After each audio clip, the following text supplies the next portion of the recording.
You ask Tiger to solve. This deals with linear equations with one unknown. The final result is f equals 3.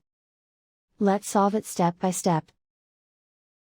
Simplify the expression. Expand the parentheses. Simplify the arithmetic. Swap sides.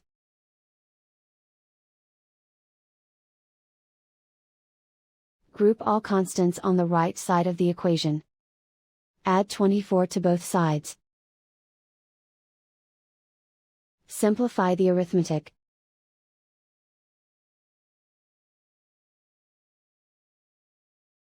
Isolate the f. Divide both sides by 4. Simplify the fraction.